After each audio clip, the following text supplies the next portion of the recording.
Ladies and gentlemen of YouTube, welcome back to Small Kind Ding Repairs. This is my first official day back at work today. I got back from Australia last Tuesday and I spent that week setting up Shapers Collective, which is officially open as of today. So we are waiting for people to come and buy surfboards. Shut up and take my money! So I've come back to a little bit of work. I do have a surf ski at home in the shed waiting to be started. We do have 7 boards in, and they're all poly except for that one firewire here. So that's the one epoxy. And then outside, we also have something interesting to look at. We have a small catamaran. And the issue with this one is, so these brackets hold the rudders on, and you can see that they've kind of given way. So that rudder's about to fall off, although it does have quite a bit of support down here. But we're basically going to rebuild all of this, remount it. Same with this one. This one's not as bad, but it is starting to fail as well. Here's your first tip for the day, is when you're looking at repairs like this, you can see inside that it is chop strand matting. So chop strand matting is different to fiberglass cloth. This is the fiberglass cloth that you're probably accustomed to seeing and is used for surfboards. So that's a 2 ounce, a 4 ounce, and a 6 ounce, as opposed to this, which is chop strand. So this is normally used in marine applications, boats and the likes, like our little Hobie over here. But also you'll find it in caravans, car panels, basically anything of an industrial strength made of fiberglass. So if you happen to stumble upon a repair, a boat, a surf ski, whatever it is with chop strand in it, that tells us that it is poly construction. Epoxy doesn't do well with chop strand, so you can guarantee if it's made of chop strand, it is going to be a poly repair, not an epoxy repair. Now remember that, because the more you know. So I thought, since we're starting fresh this week, I would do a video on everything. So we're basically going to fix these in a batch this week, and all being poly except for that one firewire. That's going to make our job a lot easier. So the way I work things here is I have 2 whiteboards on my wall over here. These are my job sheets. So the bottom ones here, those are finished, not paid for. Those ones are finished and paid for. This is the epoxy board, and this is the poly board. So on the epoxy board, we have the surf ski that's at home, and we have that quad firewire, and then all the rest are going to be on the poly board, and they're all in order of what came in first. So we're just going to start at this end, and we're going to work our way through. So our first board is going to be this burn. This one looks pretty bad, almost like a restoration, but it isn't that bad. This is some old repair work done on the tail, but I think it's over-engineered to the max. The damage beneath this old repair doesn't look that bad. And then there's just some general wear and tear. It's an old board, so there's a few things around the place. But this isn't a restoration or anything like that. The guy just wants it watertight. Apparently his son wants to surf it, but then it'll probably end up on the wall. So you guys must have thought I dropped off the face of the earth or something along those lines. And considering when this footage was filmed, so this was my first week back to work, so I'd only been back in the country a few days before that, so it's taken quite a long time once I got back from Oz to get back in the swing of things, accrue footage together, and now of course I've got to put it together. So apologies for the very long hiatus, but I think I'm back in the swing of things. My phone is full of footage again, so that's good. There's videos on the way, there's some series on the way, so yeah, we're on our way back to normality.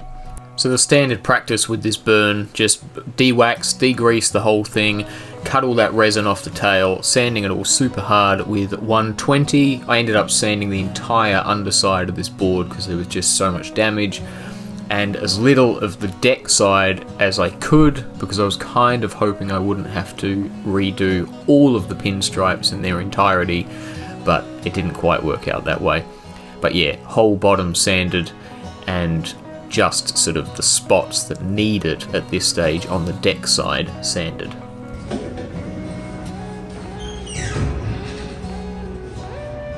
Next one on our list is this resistance, and this one is a pretty severe rail ding.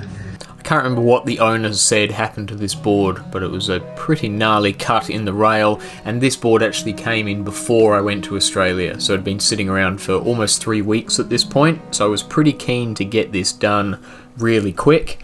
Luckily, it's poly, so we should be able to whip it out in the next couple of days and keep that customer happy. Or so I thought. So this one's taken me by surprise. I had made the assumption, being such a white board with a black stringer, but definitely painted on timber, I just made the assumption that this board was poly.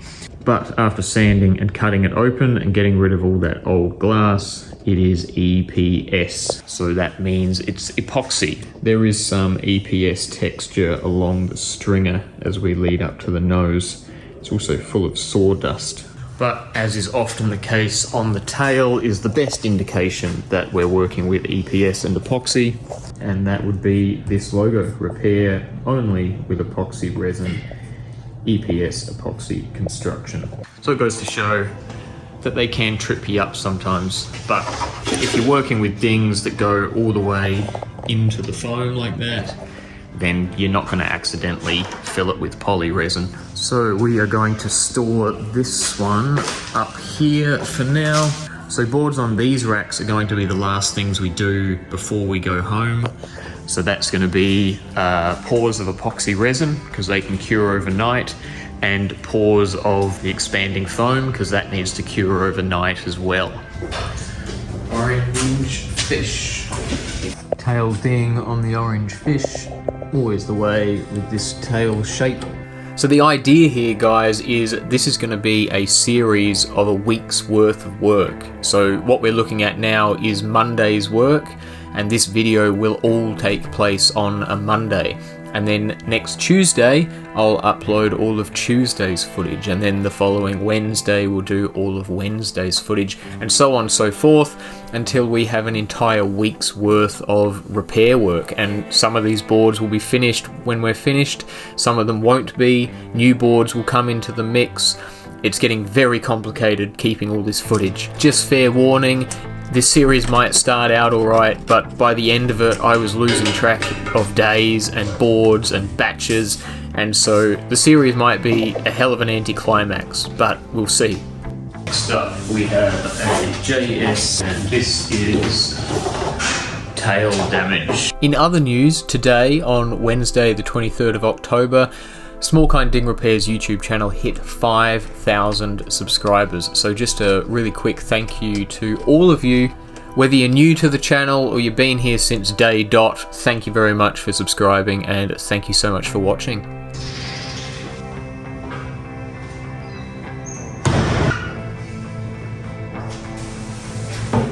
Next one is a chili, and this one is tail damage as well. So if you can't quite tell yet, we're trying to do all of these boards together. So the first stage of fixing a board is to prep the board. So we're prepping all of our poly boards so we can do the next stage of filling all together and fill them all at the same time. Next up we have this mystery board with the X. So this one was damaged on a flight into the country. They damaged his nose, and as well as the nose, they've cracked the rail, so that glass is quite soft. And then we had some damage down by the tail as well, some cracking, and that seems to be it. So it kind of occurred to me when I came back this day that all the videos you see on YouTube of boards being fixed, it's always just one board being fixed each video. And I thought that was kind of unrealistic. And that includes my videos as well. All of my videos up until this point have been working on one single board at a time. But the reality is all of those boards that you've seen in my videos, including even the restorations, they're all a part of batches, at least for some of their steps. So I couldn't really decide which board was worth filming and making a video out of on this day. So I thought, oh, well, hell with it. We'll just make a video out of all of them and do it for a whole week. Okay, so we're going to leave that because that's epoxy, so we can do our preparation on that one while our poly is drying in here, remembering that we've accidentally already prepped one epoxy board for this afternoon. So with all the boards now prepped, there's really only 3 options in which we can move forward. So the first option is to fill it with a resin product, maybe that's a clear resin or a micro balloon mix. The second option is to fill it with a foam, maybe an expanding foam or an offcut of PU. Or the third option is it doesn't require filling and it can be laminated straight away. So that's the goal here, to mix larger batches of product and fill all these boards together. Some of these are going to require filling from both sides, so we're just doing first side at the moment.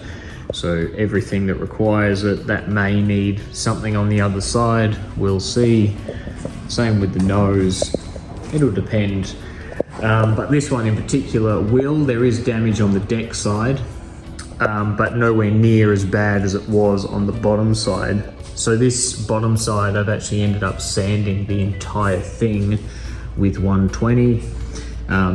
Where you see the tape is the only place that's going to require damming aside from the tail, but we're going to use expanding foam for the tails, and that's going to be easier once the board's flipped over. So we're going to fill this one, and then there's just little nurgles all around the place, so I have to slowly go through and just drop resin into where it's needed. But we're avoiding this logo, which is quite heavily delammed. I'm not touching that with a 10-foot clown pole.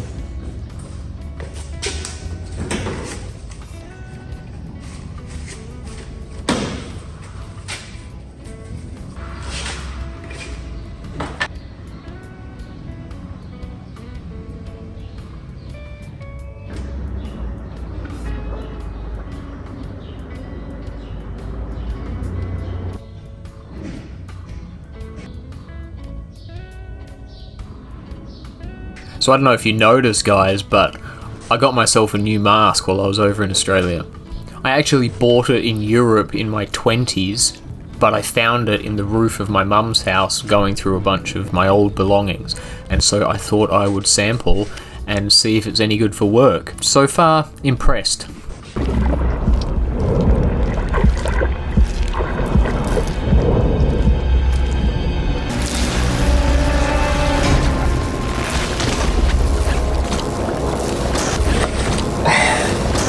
And we are back.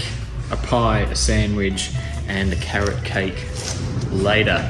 So our resin is kicked, so we can peel all of our tapes off, and then we'll start prepping the epoxy boards for the same stage. And by the time that's done, all of this poly resin should be plenty sandable. So our firewire has a bit of damage, needing repair. We're open on the nose here. This thing had quite a bit of water in it, so I drilled that hole before I went to Australia, so that's feeling pretty dry now. So we'll fill that. Obviously big gouge by the logo here, little one there, little one there, little one there. Solares repair there. We're open on the tail, open on the tail, and then we'll have a look at the other side. Aside from that nose, the other side seems fine, and these tail points, of course. Check out the new shop vac there as well, guys.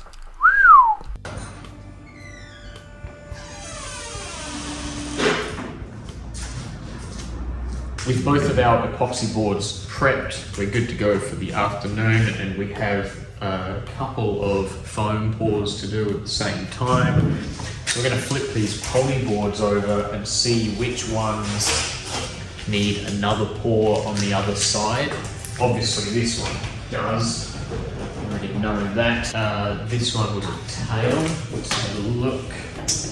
That does not. We have the monster box here. I don't think that's going to need any on the other side. No, that's going to be fine to sand and glass tomorrow. Then we've got the big X. Now we have a foam pour in the nose of this one. So we're going to have to work on this side again. But let's flip it over and then just look at that tail. See if we need a resin pour on the tail. I'm going to say no. So this one's going to be a foam pour. And then our fish. This one may need another pour. The tail probably will too. We'll take that back, give it a sand to shape, and then see how it's looking once it's sanded. So this is the masking tape side, and we poured on that side. So it's all filled. We could glass it like that, but the resin isn't built up high enough. So we need to put more material on to sand it to shape more rocker and rail. Not so much filling anymore. I'm going to try and pile sanding resin on top so we've got something to blend into the existing board. Same goes for the tail. Our ding is filled, so it's now watertight and we could glass it, but you can see the shape isn't right. The resin drops off too quickly that way.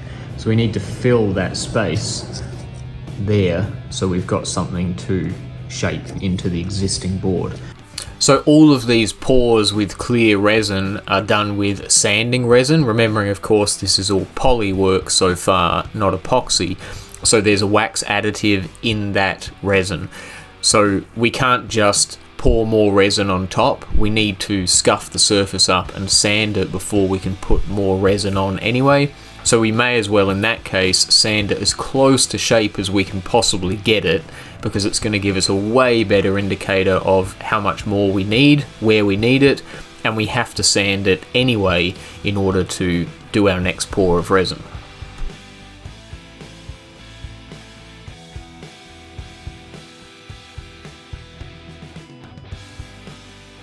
So it happens sometimes, but after initial sanding on the nose, I got it perfect. So that isn't going to need any further resin. There's maybe the slightest beak on it, but I think it's going to be just fine by the time some cloth is laid over it.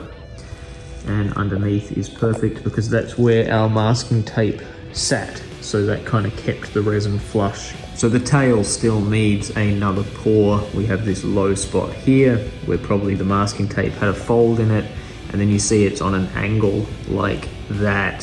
So we need to make that angle flat, horizontal. The rail line is now pretty good, so we really want our masking tape to be vertical, so we're not adding any extra width to the repair, we're only adding height to the repair. So we've only got the 2 poly pours left for the day, this tail on the fish, and then the top side of that Ian Burn. And then the Ian Burn needs some foam poured in the tail. We have a foam pour to happen on this Renaissance over here, or Resistance, and a foam pour on the nose of this big X here. And then once all that foam is poured, then we can do our epoxy pours, which are both prepped. We did them earlier. So some small resin pours around the nose. These are only little cuts, so nothing major. Another split there, so that's going to be some resin. Resin on the deck in these 3-4 patches there, and the whole tail here is going to be foam. So we'll pour our poly resin over them, we'll pour our poly resin in the fish tail, and then we will pour foam, and pour foam.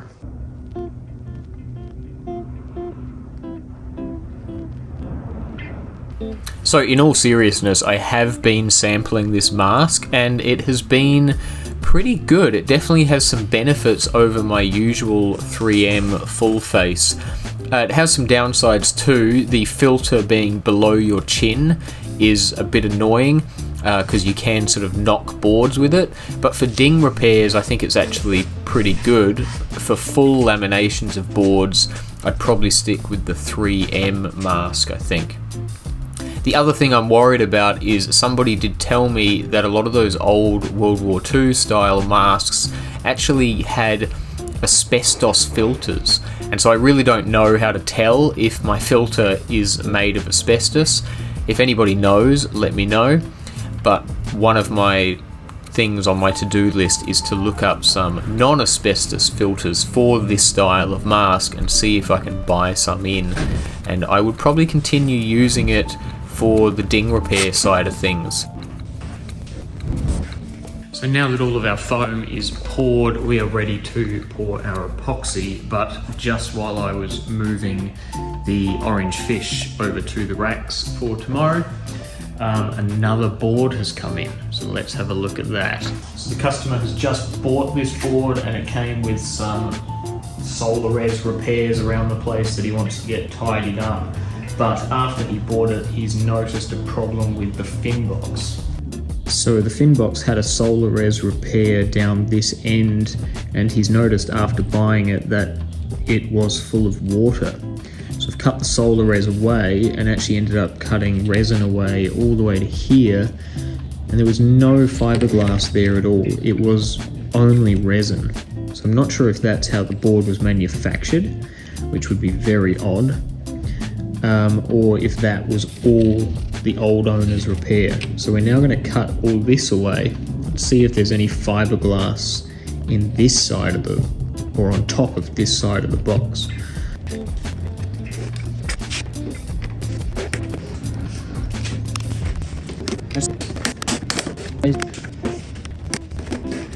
So that is crazy. I've never seen that before. There is no fiberglass cloth over this box at all.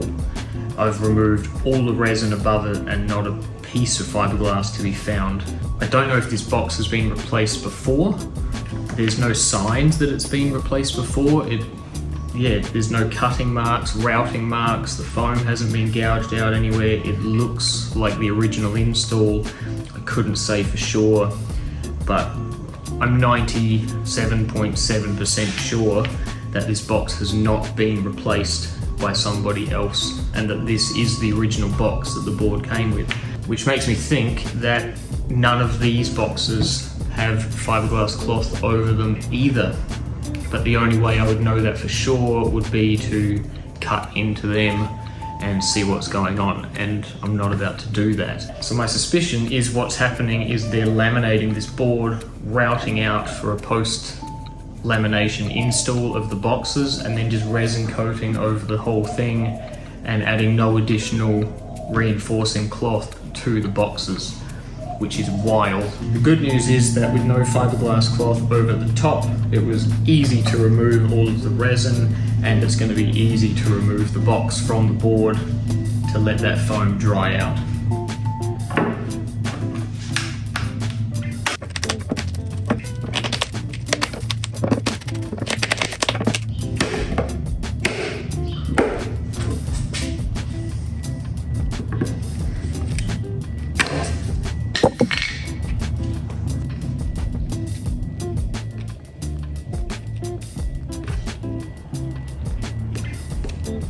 The box wasn't too difficult to get out and we didn't damage around the box too badly. So now we're going to take the board into the glassing shed and put it on the horizontal racks, and it can sit there and dry for as long as it needs to. There was a lot of water in that board, so we'll keep eyes on it this week, see how long it takes to dry. And yeah, if it wasn't wet, if it was something like just the solar res repairs that are around it, then considering we're about to do our epoxy pour for the day, we could have sanded that, prepped it, put it on this rack where the orange fish was, and done both of them at the same time, and then they would have been caught up to one another tomorrow. But with the drying time of EPS, sometimes it's just not possible. And that's it for the day. Our epoxy is poured, so that won't be dry and sandable until tomorrow. We have all of our dings filled on both sides of this one and our foam. We've filled our rail gouge with foam on this one, and all of the others which are filled and poly are back where they began this morning. So filled both sides, foam and resin filled. So tomorrow we're going to be sanding everything ready for cloth for lamination. Aside from our foam pours, they're going to need a micro balloon skim first, most likely. So it is only 5:30. I am supposed to stay until 6 because that is my closing time, but I don't want to. I'm gonna go and have a skate with the buddy and do it all again tomorrow. So we'll see you tomorrow. So hey you guys, thanks for watching Monday's episode, and I'm going to try my darndest to get Tuesday's episode all finished and ready to upload on Tuesday, and then Wednesday, Thursday, Friday, Saturday, Sunday, back to Monday. That's the goal, to keep them all kind of in order, 1 week apart. Cheers for watching. I hope you're into this idea. Let me know what you think of the new respirator. I'm pretty excited about it. Thank you all very much for your patience while I've been away and then sort of getting back into the rhythm of things.